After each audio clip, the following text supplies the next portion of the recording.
Hello there, good evening. Welcome to Look North. The general election is less than a fortnight away, so we brought our programme to Bolsover to find out what people here are talking about. The cost of living is a big issue in this part of the world. Everything is expensive, not just one particular thing. You have to buy cheaper things now to be able to have the things that you used to have. We'll be putting your concerns to the politicians who want to be the MP for Bolsover. Also tonight, the cost of childcare is something you're passionate about. One new dad says it's higher than his mortgage. Looking at a full-time place, that's £270 per week. So obviously if we look at that over a month, it's well over £1,000 and it's more than our mortgage. And there's the footy, Glastonbury and Wimbledon all kicking off. So have the politicians lost the dressing room? And it's been very warm out there today with muggy nights ahead. But just how long will this warm weather last? I'll have the very latest towards the end of the programme. Bolsover.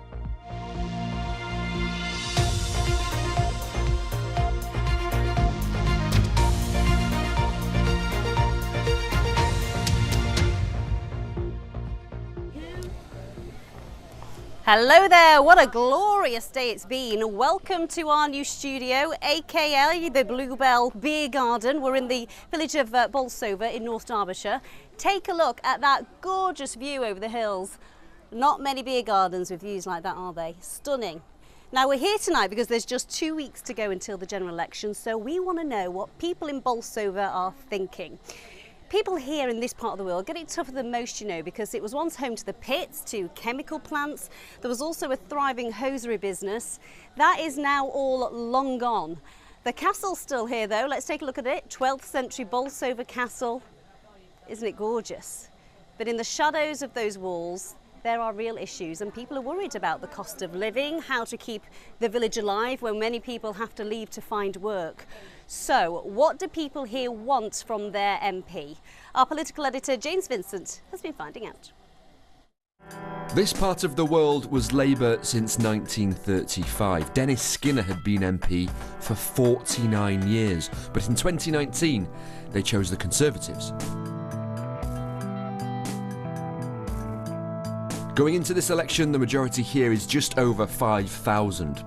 And don't worry, it's got plenty of red walls.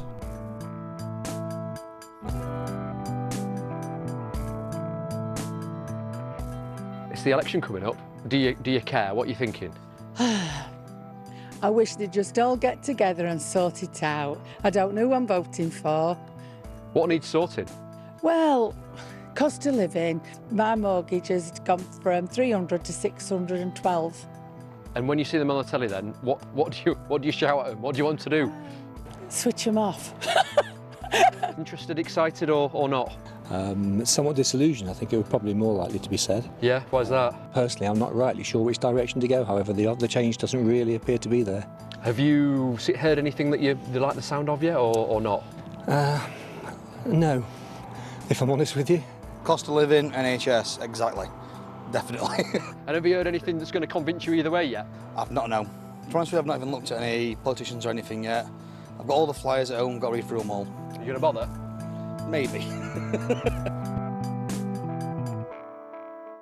Well, James is here. Lots of issues there, James, but Yep. Why is this particular area so important? Everyone's going to be looking at places like Bolsover. So in 2019, Dennis Skinner was not the MP anymore. He'd been the MP for pretty much ever. 49 years he was the Labour MP here. People chose the Conservatives instead. The Labour vote completely collapsed. Every other party standing in 2019 increased their share of the vote. Conservatives obviously did because they won in the end, but the biggest increase was actually for the Brexit party. Bolsover was the strongest Brexit vote in our patch by quite some distance. Over 70% of people in Bolsover voted for Brexit. So what are people going to do this time? It's one of those red wall seats that London will be looking at. Are they going to vote for the Conservatives again, or are they going to choose a different party for the second general election? James, thank you. You're going to be seeing a lot of James in the next 20 minutes, just to pre-warn you. Now, one of the issues that really is impacting people here is the cost of living. They're talking about the cost of the food shop, reaching their mortgages and just day-to-day getting by. Heidi Tomlinson has been to a mother and toddler group to find out about everyday pressures. Dishing out the treats at Bolsover's new baby and toddler group. As a single parent, Hannah Barnes values the chance to talk through the rewards and challenges of children. Often, conversation turns to budgets. Everything is expensive, not just one particular thing. You have to buy cheaper things now to be able to have the things that you used to have. And what effect do those rising costs have on your life? But emotions, really. Mental health's a massive thing. And trying to make living for the kids, and do you know what I mean? It gets to you. You feel like you've let them down when it's not really your fault. For Dad Liam Bluff, the biggest concern is the hike in interest rates. As an electrician, he's having to charge customers more to cover his monthly payments. Besides mortgage going up by a fair bit, obviously you've got your gas and electric going up, so you have to save where you can. Are you cutting back then because your mortgage is going up? Certain ways, yeah, we're cutting back on food, certain appliances, not using them. You want a drink? Next door to the toddler group is a charity-run cafe serving free food and drink. There's also a pantry where members can buy £40 worth of groceries for £5. Initiatives to help families living in one of the most deprived areas of North East Derbyshire. We've just gone from people who were on benefits who are really struggling, and now we've gone right through to people who are working who really can't make ends meet with the current cost of living. When the cost of essentials rise, there's a knock-on effect, and that's the squeeze in disposable income, so people have less money to spend on the niceties of life. Independent businesses like the Fabric Den in Bolsover are feeling that squeeze. Footfall's down because there are fewer shops on the high street, and regular customers are cutting back. People before had come in and wouldn't necessarily ask the price or something. Now they just want to double check and maybe buy smaller cuts of the fabric than they would, you know, previously they buy meters and meters of it. Now they'll just go, oh, I'll just have half a metre for the project, and don't sort of buy that extra just to pop in the stash. Back at the toddler group, parents rarely discuss politics. A clever girl. Hannah's not going to vote because she says it makes no difference, whereas Liam has made his mind up. Vote for another party. It'll go in a different way this time, and probably they'll actually more look at smaller towns, and we're hoping big changes, aren't we? Heidi Tomlinson, BBC Look North, Bolsover. So that was Hannah and Liam we spoke to in Bolsover. Let's see what the parties say about the cost of living and what they can do about it. Let's start with Mark Fletcher, the Conservative candidate. What are you going to do about the cost of living? Many people would say that it's your party's fault that it's gone up so high. Well, it's undoubtedly been a really tough time, and whether that was COVID or the war in Ukraine, and we put £400 billion out in COVID, we paid people's energy bills, but right now it's about moving forward, and you know, undoubtedly the National Party would like me to talk about sort of tax cuts and making sure the national insurance cuts and people get more money in their wallets, and ultimately we've brought inflation down to 2%, which is such a crucial thing because that's a tax on working people. But here locally we have a specific problem in Bolsover, which is that we have too many low-skilled jobs, and that means low wages. And my plan for this area is about improving skills levels, whether it's through the sixth form that I'm building locally or bringing the investment zones into the area and the Freeport into the area. We absolutely need to transform the nature of work in this area. Thank you very much, Mark Fletcher. Natalie, you're the Labour Party candidate. I saw you shaking your head there. What are you going to do if you were elected? The cost of living is the reason that I stand. So when I grew up in difficult circumstances as a vulnerable child, I felt like it was just us, but I know that poverty scars, and now it's a third of children in every class in Bolsover. Some of the most difficult conversations I have on that doorstep about how they are having. They're both working full-time and they're having to put their shopping back on that shelf. It's not just nationally, 14 years, it's locally too. Local Conservatives are increasing the cost of school meals. What's Labour going to do? What's the solution to that problem? My goodness, we are going to bring the real change that we desperately need. We're going to make sure that an economy grows. We're not going to treat people like they're stupid and tell them that prices going up less slowly is a good thing. Somebody said to me the other day, Duck, they think we're daft, and we're not. We won't forget what they've done. I just want to go back to Mark. You said it's not going to work. It's not enough. No, I said that's not an answer. Oh, that's a lot of Mark, platitudes. you've had 14 years. No, I haven't. How do you 4.5 years. Okay, so in 4.5 years, what do you feel you have achieved? Because we have seen my mortgage has gone through the roof. Rents. People are struggling in ways they have never struggled before. They tell me, and I tell them, you are a lovely bloke with a good set of morals. So how did you let this happen to our people? Natalie, it's your party that did this. Forgive me, but I live in the constituency. I've helped 30,000 constituents over the last few years. But they still tell you they can't vote for you this time because of your party. Actually, that's not what they're saying at all. We'll know soon enough. Right. There's other candidates in the election as well. We'll come back to you, I'm sure. David, there's an argument going over here. You're the Liberal Democrat candidate. What are you saying to people when you knock on the door? I think people are sick of the theatrics, to be perfectly honest. You cannot address it with a single issue. There are multiple factors at play here. Cost of living is increasing through various ways. You've got to address heating costs and stuff like that, so we're actually looking forward to a programme that will insulate people's houses better. We had a really damaging Brexit. The people went for the hardest possible Brexit. We need to realign economically with Europe to try and actually improve our trade figures, improve our cost of living standards there. People will benefit that. We don't need to go straight back in. That's not our policy, which I know often we're misquoted as, but we've got to improve that trading relationship and actually put things there. Longer term, we want to actually raise the minimum threshold for paying tax as well. Thank you very much, David. I'm going to move on to another David from the Green Party. What would you do? What would your party do to help with the cost of living? Well, you have to invest, but it's not just a cost of living, it's an inequality crisis in this country. April 22nd, FTSE 100 hit a peak. There is money, there's loads of money in this country, but it's not coming to Bolsover. It's being hoarded by the wealthy, so we'd put a tax on wealth. We'd tax 1% for millionaires and 2% for billionaires, and start looking about where the money is and getting it down to people. And I agree with David here, it would insulate homes, and we get renewable energy, cheap, clean renewable energy, so bills come down and we have cleaner air to breathe. Thank you very much. And on the end of the line is Reform. What's Reform saying to people in Bolsover about the cost of living? Well, the cost of living was a national situation triggered by the energy crisis, of course, and none of the parties are actually, apart from the Green Party, actually talking about addressing the energy crisis. That was triggered by the war. Only in the short term are Reform talking about actually controlling the supply chain. We bring coal in from abroad that varies in price, goes up and down. There's plenty of coal here which we could be getting out of the ground for the short term until we transition off it. I see our Green friend worried. Same with oil. We got oil, we sell it onto the international markets and buy it back at 3 or 4 times the cost. So Reform back to mining in Bolsover then. OK, that's interesting. Right, we'll leave it there for now. We'll be back to the candidates very shortly to talk about childcare, but it might be another argument later on as well. And we'll come back to the election shortly, but first let's take a look at some news from the rest of our region. The trial of a 28-year-old man accused of planning to bomb St James's Hospital in Leeds has been adjourned for the week after the defence offered no evidence. Mohammed Farouk, who used to work at the hospital, won't answer questions from the witness box. The jury's heard how Farouk was found outside with a homemade device, which he said was only meant to frighten former colleagues. He denies preparing acts of terrorism.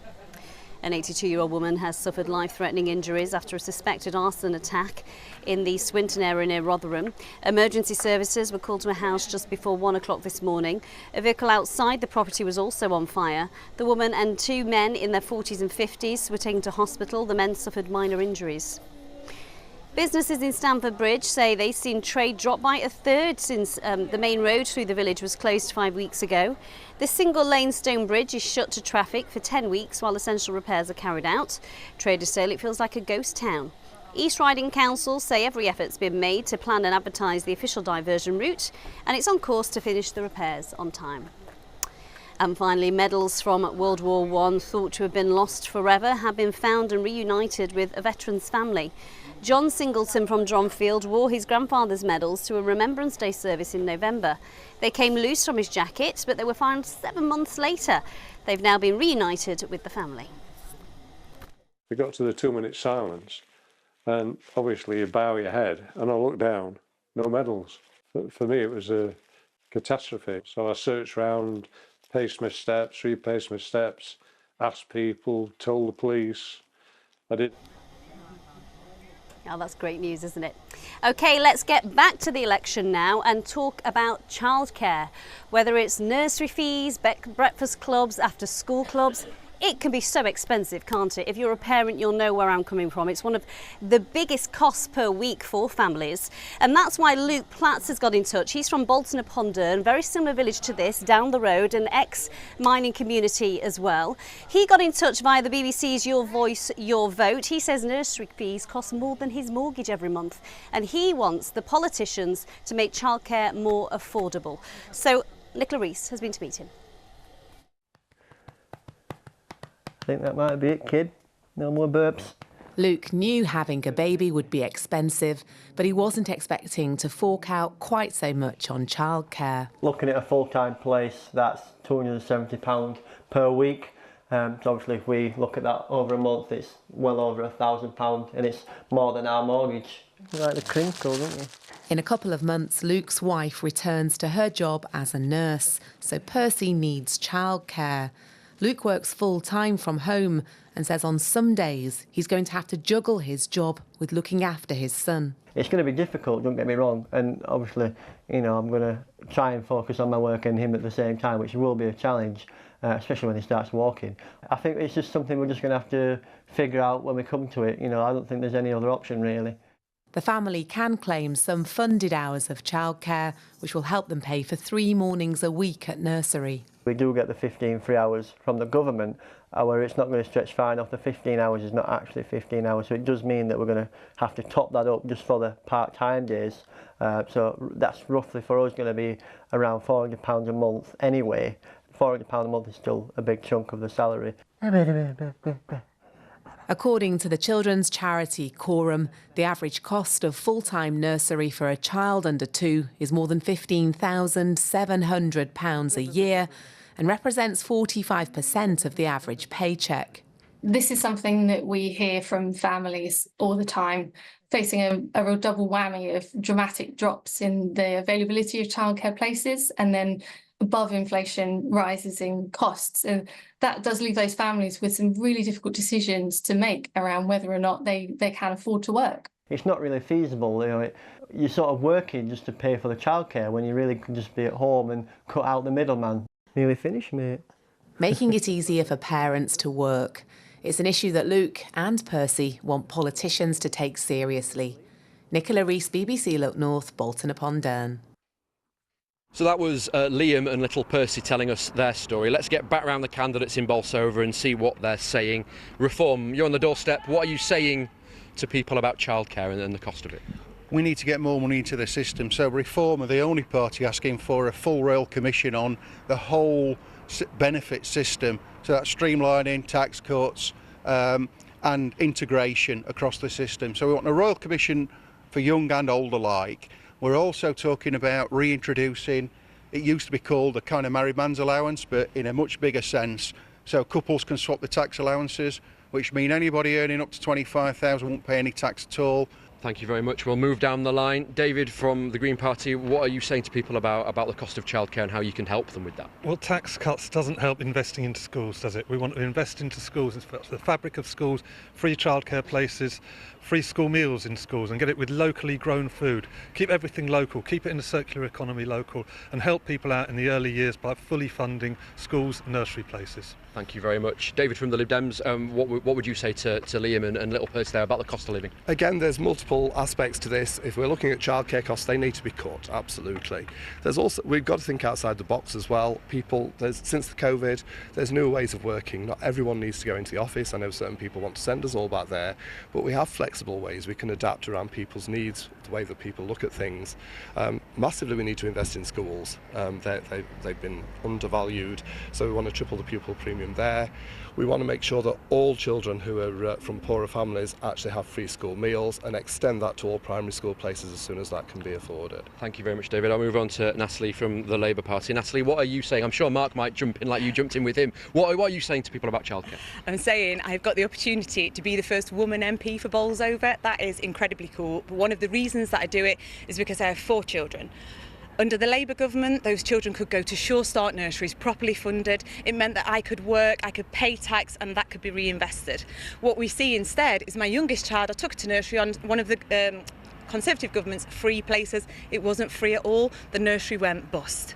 The next Labour government will make sure that there are an additional 3,000 state nursery places. Thank you very much, Natalie. Mark Fletcher, who's been the MP here for the Conservative Party, what are you finding on the doorstep? Is childcare coming up? What are people talking to you about it? It's not been in the top 5 issues, I have to be honest, but what I will say is that I was very proud to be part of Jeremy Hunt's team for the autumn statement back in November of last year, and during that statement he announced 30 hours of free childcare for every child up from 9 months old, and I think that was the biggest expansion of childcare in this country's history. It all comes in fully. It's only been rolled out in stages, but it comes in fully by September 2025, and early years is so crucial to educational standards and future life prospects, and there is nothing more important in this area than increasing education levels and increasing life prospects. Thank you, Mark. Thank you to all the candidates here this evening. There's lots we could talk about, and we could spend a lot more time talking about it, but for now, that's back to you, Amy. So that's childcare, but what are people here at the Bluebell talking about? Tony is the manager. People talk about all their issues at the pub, don't they? What are the biggest issues, do you think, for people in Bolsover?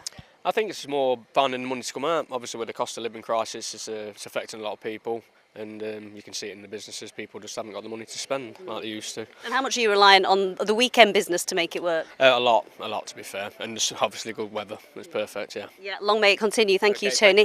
Let's have a chat down here, shall we? Good evening. It's a nice way to spend your Monday, isn't it? What do you think about the election campaign so far? Well, it's just a load of nonsense, isn't it, really? You think so? Yeah. What are the biggest issues that you want sorting? Potholes on road and fuel prices. Potholes, fuel prices, how about you? Kids' school meals, I think they all should be free. I don't think anybody should have to pay for their kid to eat a meal at school. Yeah, it's tricky, isn't it, when you've got the weekly shop and then you've got, childcare and meals on top? Yeah, definitely. And what about you? What are the biggest issues for you in this election? I mean, there's a lot of things, to be honest, but I reckon the NHS definitely needs sorting out. Like you say, there's a lot of waiting time and stuff. Like not long ago, I was sat there for 9 hours just for a little cut on my finger, but because I didn't know how deep it was, I didn't know what to do about it. So, and then stuff like dentists, I still can't get into a dentist. So, lots of issues to tackle. Yeah. Let's tackle a really big issue. Is football coming home? It is. Well, it's coming home. It's coming home. It's coming home. I'm going on my sweepstakes. Let's hope it is coming home then. The reason we're talking about footy, because of course there's the Euros on, then there's going to be tennis, then there's also Glastonbury as well. So have the politicians lost their audience? James Vincent has been finding out.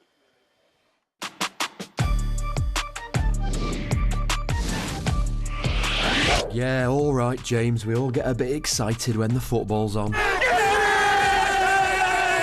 But as we get deeper into a tournament, we're coming to the business end of the election as well. Squeaky bum time for the politicians. Have they lost their audience to the Euros?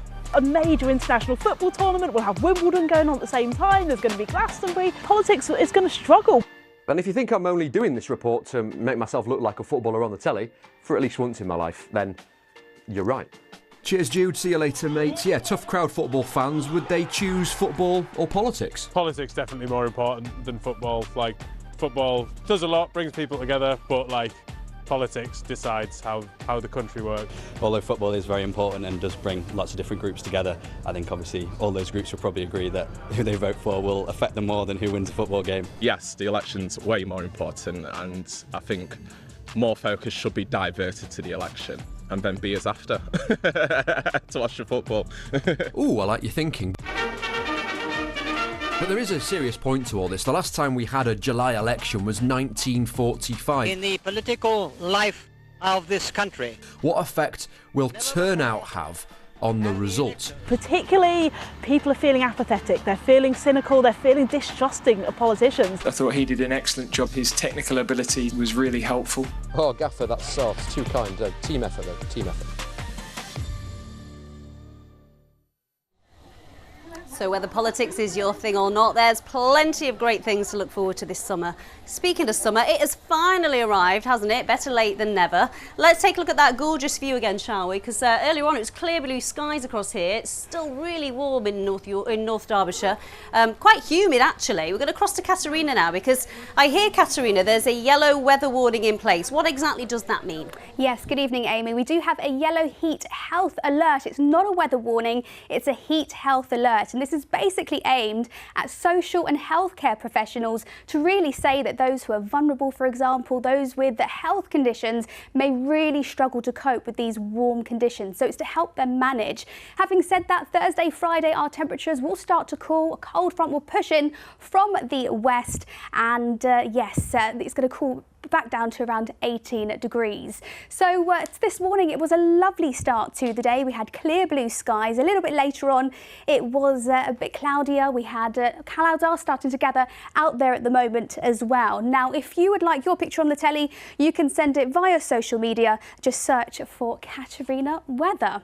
So here we are. We've had high pressure really keeping things quite settled over the next few days. Today as well. Tomorrow, bit of instability in the atmosphere, perhaps 1 or 2 showers. Then this cold front will push in from the west on Thursday, Friday. Temperatures will come back down to around 18 or 19 degrees. So through this evening and overnight, it's looking largely dry. There'll be plenty of cloud building by the end of the night, and our temperatures will fall away to around 16 or 17 degrees. Very, very muggy conditions, quite uncomfortable for sleeping. See your next high tides. We've got Scarborough at 5 minutes past 7 tomorrow morning, and then Filey at 12 minutes past 7. So tomorrow morning, a very mild start to the day. We'll have variable amounts of clouds, some showers around, a lot of instability in the atmosphere, which may just trigger a few showers, but they are going to be very isolated. Highs tomorrow of around 26, 27 degrees, and it really is going to stay quite warm over the next few days. So Wednesday, for example, it's going to be largely dry through the day with variable amounts of clouds, sunny spells. Thursday, we may just get a few spots of drizzle here and there, but apart from that, it should be mostly dry. And as I mentioned, those temperatures will cool through the rest of the week. Back to you, Amy. Thanks, Kat. I'm not going to lie, James, this has been a very good day in the office. It's been all right, hasn't it? I think we are nudging to about 20 constituencies we've reported from so far. This is probably the most southern, going all the way up north to Scarborough and Whitby later on in the week. We are, from beer gardens to sandcastles in Scarborough. It doesn't get much better than that on Look North, does it? That's it from us. We're going to leave you with that view of the